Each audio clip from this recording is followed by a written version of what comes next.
Hello everyone, this is महत्व बंसल और आज की क्लास में हम बात करेंगे creating, removing, replacing a child div from a particular div tag और a particular element in our DOM। तो हमारी डोम में से कोई एक पर्टिकुलर चाइल्ड को डिलीट करना, अपेंड करना, क्रिएट करना, रिप्लेस करना, आज वो सब हम देखेंगे इस क्लास में।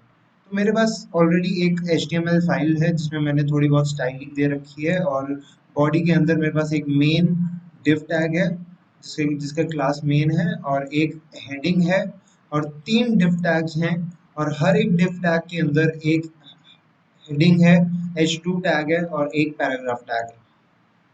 So let's start the video.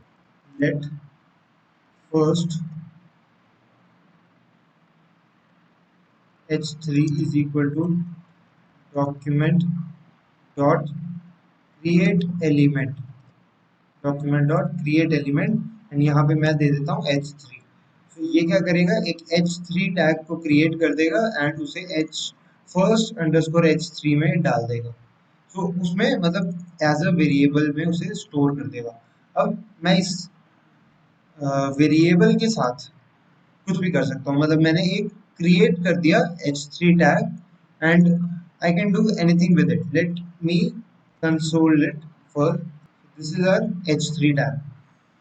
Now what we will do is let me give something inside this tag. So for that I'll do first underscore h3 dot inner text. Dot inner text is equal to these are the three divs और मैं पहले div के अंदर एक h3 tag create कर रहा हूँ। h2 tag already है और एक p टैग ऑलरेडी है। सो मैं एक h3 टैग क्रिएट कर रहा हूँ।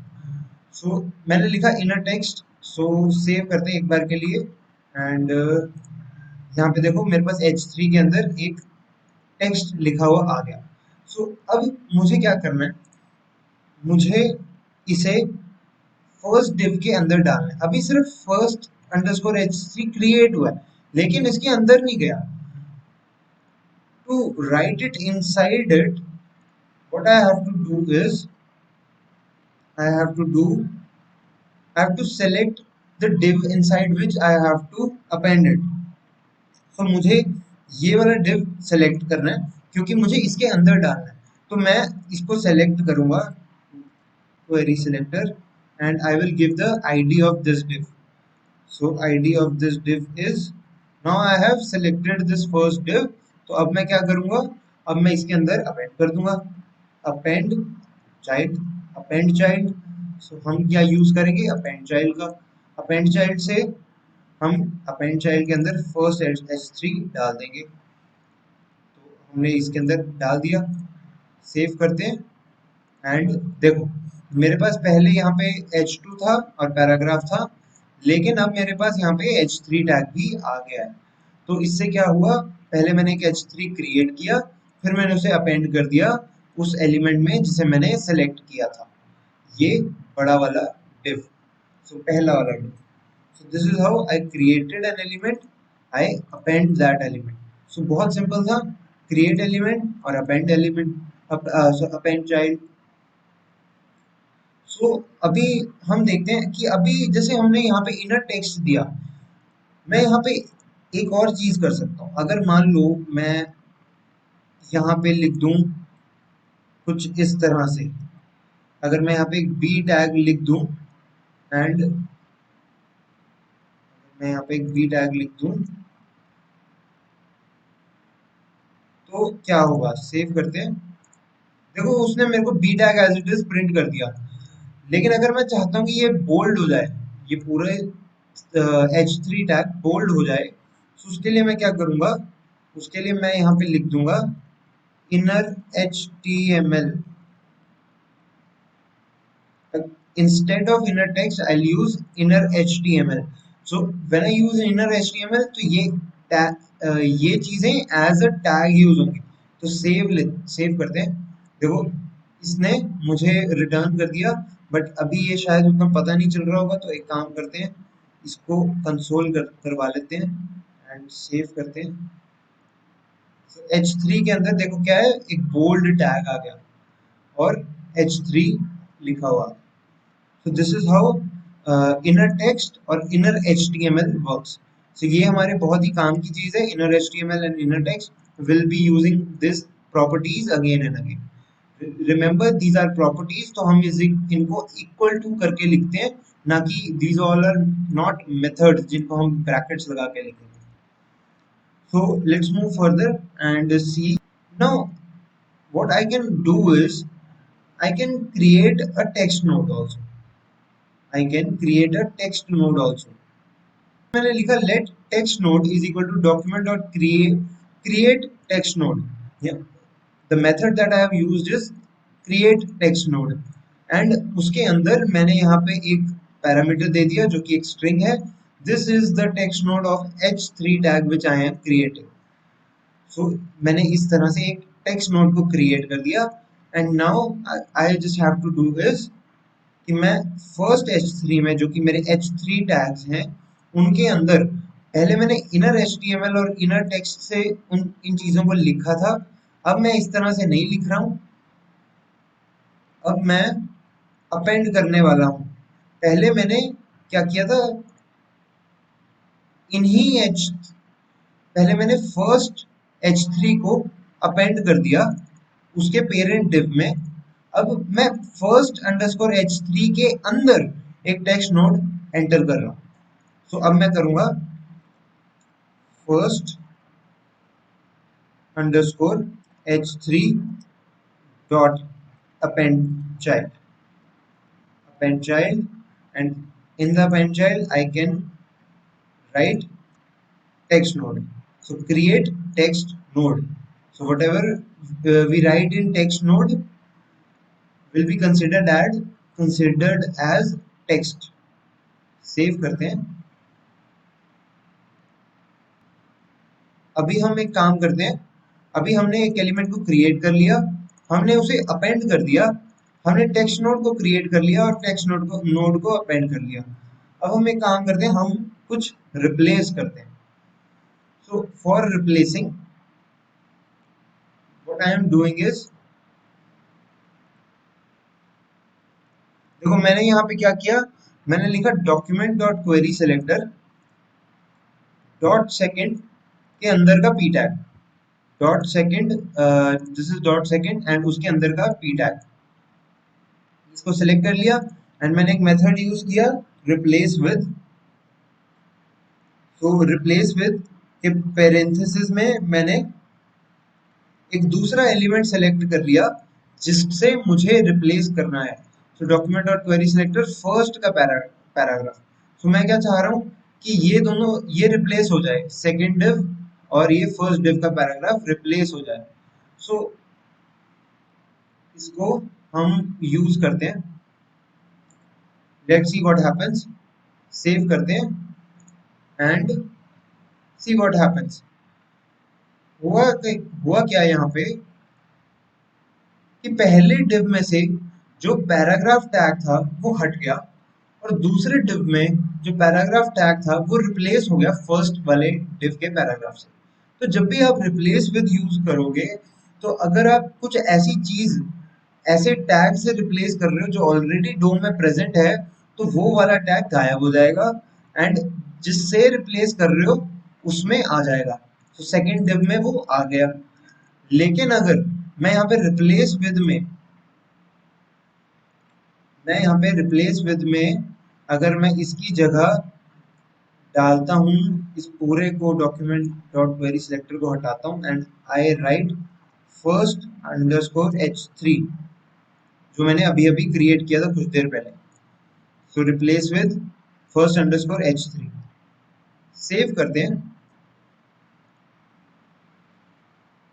तो देखो क्या हुआ, यहाँ पे पहले मैंने उसे ऊपर फर्स्ट वाले डिव में अपेंड करवाया हुआ था, तो वहां पे उसने वहां से हटा दिया एंड सेकंड पे डाल दिया। But I want to show you something else, तो मैं क्या करता हूँ, मैं इसको एक बार के लिए कमेंट कर देता हूँ एंड यहाँ पे पहले मैं अपेंड कर रहा था फर्स्ट में फर्स्ट अंडरस्कोर H3 को, सेव करता हूँ।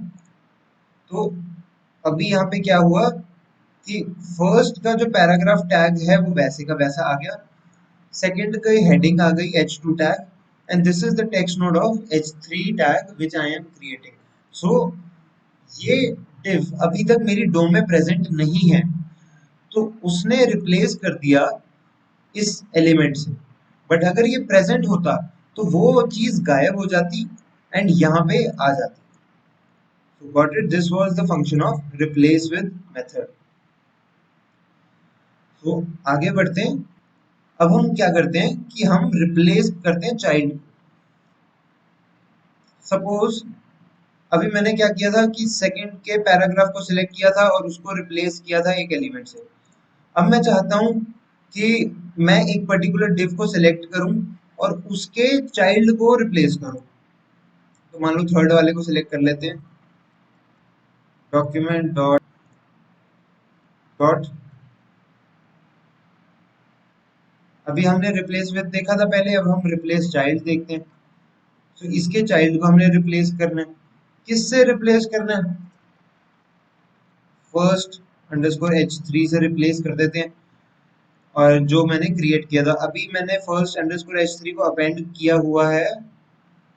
इसको यहाँ पे, यहाँ से ये वाली लाइन हटा देते हैं अभी के लिए। एंड अभी मैं आपको रन करा के दिखा देता हूँ कि मेरी डोम कैसी दिख रही है। मेरी डोम जो बिल्कुल स्टार्टिंग में ओरिजिनल डोम थी वैसी की वैसी दिख रही है। अभी मैं चाहता हूँ कि document dot query selector third मेरा सिलेक्ट हो जाए एंड रिप्लेस चाइल्ड मैं कर दूं फर्स्ट अंडरस्कोर h3 से रिप्लेस कर दूं। किसको रिप्लेस करना है? इसके पैराग्राफ टैग को। So document dot query selector hash third का p टैग, उसके अंदर का p टैग, उससे रिप्लेस कर दो h3 को, जो मैंने अभी अभी क्रिएट किया है। क्रिएट एलिमेंट h3 और टेक्स्ट नोड, उसके अंदर मैंने टेक्स्ट नोड को अपेंड कर रखा है। सेव करते हैं। देखो यहाँ पे चेंज हो गया, पैराग्राफ टैग की जगह h3 टैग जुड़ गया। तो this is how replace child works, कि हमने पहला पैरामीटर तो देना है कि जिससे रिप्लेस कर रहे हैं, और दूसरा पैरामीटर देना है कि कौन से चाइल्ड से तुम रिप्लेस करना चाहते हो। This is how replace child works. अब हमने रिप्लेस देख लिया, हमने क्रिएट देख लिया, अपेंड देख लिया। अब हम रिमूव भी देख लेते हैं कि भाई अगर कोई चाइल्ड को रिमूव ही करना है। तो अभी मेरी डोम कुछ इस तरह से दिख रही है, जो ओरिजिनल डोम थी। अब रिमूव चाइल्ड बहुत सिंपल है, डॉक्यूमेंट डॉट क्वेरी सिलेक्टर किस चीज का चाइल्ड रिमूव करना है। मान लेते हैं कि चलो सेकंड का कर लेते हैं। सेकंड का चाइल्ड तुमने रिमूव करना है एंड कौन सा चाइल्ड रिमूव करना है?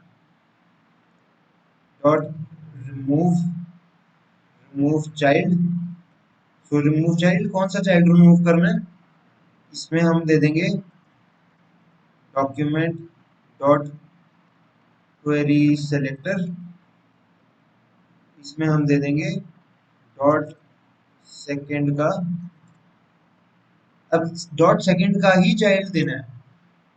डॉट सेकंड हम हैश सेकंड भी दे सकते हैं, हैश दे देते हैं, हैश सेकंड का P tag.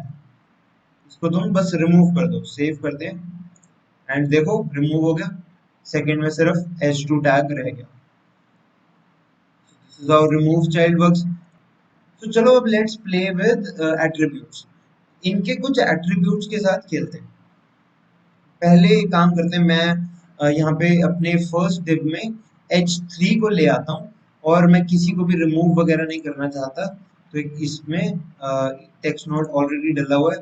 So document dot query selector second P replace with no not replace with document dot append first 3 dot append. So let me write document dot query selector hash first append. Save करते हैं। तो देखो मेरे पास first में 3 चीजें आ गई and second में और थर्ड में दो दो ही। तो अभी मैं क्या करता हूँ, ये वाला जो एलिमेंट मैंने क्रिएट किया था, वैसे तो मैं किसी के साथ भी कर सकता हूँ, बट इसके साथ करते हैं। जो मैंने क्रिएट किया था फर्स्ट अंडरस्कोर h3 के साथ। तो फर्स्ट अंडरस्कोर h3 के साथ अभी हम देखते हैं कुछ एट्रीब्यूट्स। अभी हम देखते हैं पहले सेट एट्रीब्यूट। तो फर्स्ट एक बार इसको कंसोल कर लेते हैं पहले कि कैसा दिख रहा है। सेव करते हैं।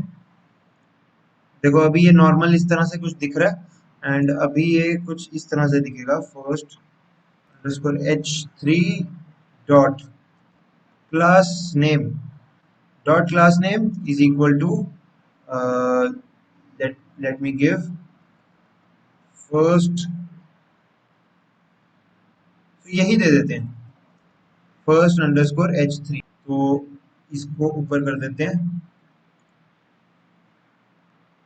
सेव करते हैं एंड ये देखो क्लास आ गई first underscore h3।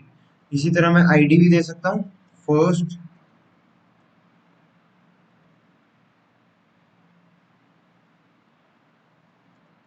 ID is equal to first underscore h3। Save करते हैं एंड देखो क्लास भी आ गई, आईडी भी आ गई। एंड अब जैसे मैंने कहा सेट एट्रीब्यूट, तो मैं अपनी मर्जी से कोई भी एट्रीब्यूट सेट कर सकता हूँ खुद का बनाया हुआ। तो first underscore h3 dot set attribute। now in the set attribute it will take two things कि भाई एट्रीब्यूट का नाम क्या होगा और एट्रीब्यूट की वैल्यू क्या होगी। मैं कहता हूँ उस एट्रीब्यूट का नाम कर दो यूज एंड एट्रीब्यूट की वैल्यू कर दो एनीवेयर एनीवेयर यूज एनीवेयर। सो सेव करता हूँ एंड देखो एट्रीब्यूट यहाँ पे एक और ऐड हो गया यूज एनीवेयर। तो सेट एट्रीब्यूट ये करता है कि कोई भी आप एट्रीब्यूट क्रिएट कर सकते हो एंड उसमें कोई भी वैल्यू दे सकते हो। This is how set attribute works. और देख लेते हैं। सेट एट्रीब्यूट हो गया और अब गेट एट्रीब्यूट भी कर लेते हैं। सेट कर दिया, गेट भी कर लेते हैं।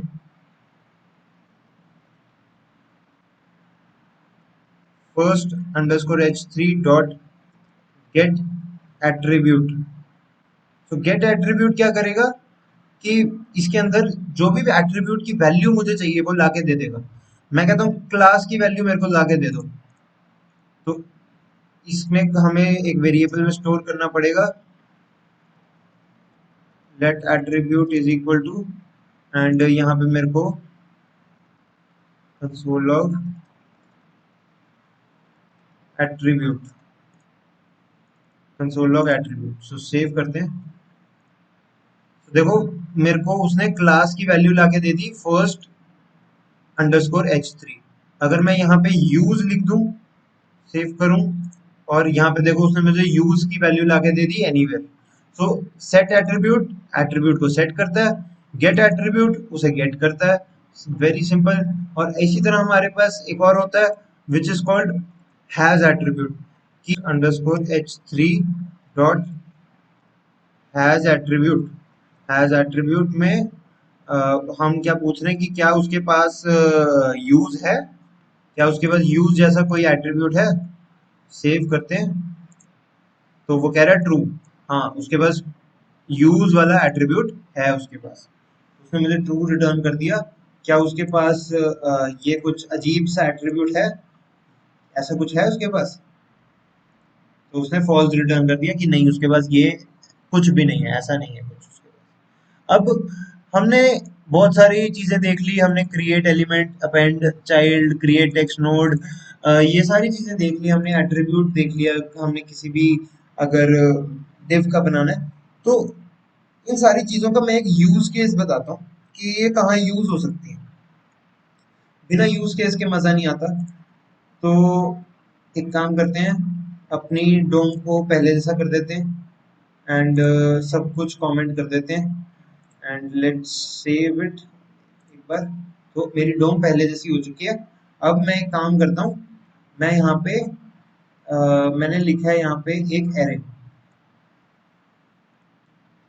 ठीक है, तो मैंने यहाँ पे एक एरे लिख लिया फ्रूट्स का। इसमें बहुत सारे फ्रूट्स हैं। तो यहाँ पे मैंने लिखा है बनाना, ऑरेंज, एप्पल, मैंगो, गावा, बहुत सारे फ्रूट्स हैं। एक ये भी है सैपोडिला। आप लोगों का काम है, आप लोगों को कमेंट करके बताना है कि सैपोडिला क्या होता है। मेरे को अभी अभी जस्ट वीडियो को पॉज करो और इस मेरे को कमेंट में बताओ व्हाट इज सैपोडिला, अगर आपने ये नाम पहली बार सुना तो। और ये भी बताओ कि आपने ये पहले सुना हुआ था या नहीं। मैंने तो नहीं सुना हुआ था। तो अभी हम क्या करते हैं, अभी हम करते हैं लेट एक div क्रिएट करते हैं, एक एलिमेंट क्रिएट करते हैं लेट। और उस div के अंदर एक काम कर दो, fruits fruits underscore div dot class name तुम सेट कर दो, फ्रूट्स डॉट अंडरस्कोर div। सो यही तुम क्लास नेम सेट कर दो, ठीक है। एंड एक काम करते हैं, कंसोल लॉग करते हैं फ्रूट्स div को। एंड हमारे पास फ्रूट्स डिप बन के आ गया जिसकी क्लास है फ्रूट्स डिप। अब मैं करना ये चाहता हूँ कि मेरे को इसके अंदर एलिमेंट्स चाहिए, और हर एक एलिमेंट की आईडी उसका उसके फ्रूट का नाम होना चाहिए। मतलब उस जैसे एक पी टैग है, पी टैग की आईडी होनी चाहिए उसके फ्रूट का नाम, एंड उसके अंदर टेक्स्ट होना चाहिए ये वाला फ्रूट का नाम, कॉरेस्पॉन्डिंग फ्रूट का नाम। तो मुझे एंड ये चीज मुझे ऐसे नहीं करनी कि मेरे को हर एक एक एलिमेंट को क्रिएट करना है फिर उसको अपेंड करना है। मेरे को ये एक ही बार में करना है। तो इसको करने के लिए मैं क्या कर सकता हूँ, मैं करता हूँ document dot query selector, query selector and dot main. अभी मैं क्या कर रहा हूँ, अपने मेन डिव के अंदर जो मेरा जिसमें ये तीनों डिव्स हैं उसके अंदर मैं अपने जो फ्रूट्स वाले डिव है उसको अपेंड कर देता हूँ, एक बार के लिए उसको डाल देते हैं। तो अपेंड चाइल्ड कर देते हैं फ्रूट्स डिव। तो फ्रूट्स डिव को उसके अंदर डाल देते हैं। फ्रूट्स डिव को मैंने डाल दिया उसके अंदर, ठीक है। तो अभी इसको डालने के बाद मैं एक काम करता हूँ, मैं इस एरे को आइटरेट करता हूँ। एंड जैसे जैसे मैं आइटरेट करता जाऊंगा, लूप लगा के आगे आगे बढ़ता जाऊंगा, मैं एलिमेंट क्रिएट करता जाऊंगा। Fruits dot for each loop लगाते हैं हम। एंड उसके अंदर मैंने एक एरो फंक्शन लिखा है, फ्रूट्स एरे का नाम है हमारे, तो डॉट फॉर ईच। इसके अंदर मैं लिखता हूँ लेट ईच फ्रूट। अब हमारे पास यहाँ पे एक एक फ्रूट के साथ हम डील कर रहे हैं, तो let each fruit is equal to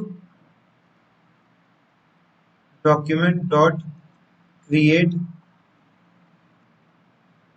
create element. And element तुम क्रिएट कर दो, एक पैराग्राफ टैग क्रिएट कर दो। एंड मैं कहता हूँ ईच फ्रूट डॉट आईडी, उसकी आईडी दे दो फ्रूट,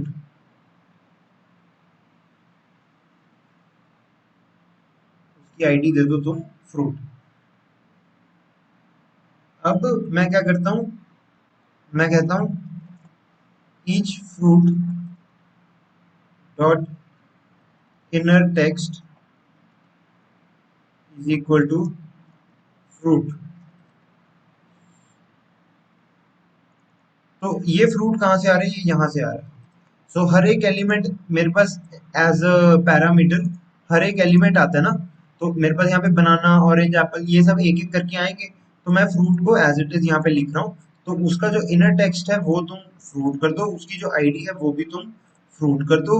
एंड ये सब करने के बाद तुम क्या करो, फाइनली फ्रूट्स डॉट डिव के अंदर अपेंड कर दो, अपेंड चाइल्ड कर दो फ्रूट, सॉरी ईच फ्रूट,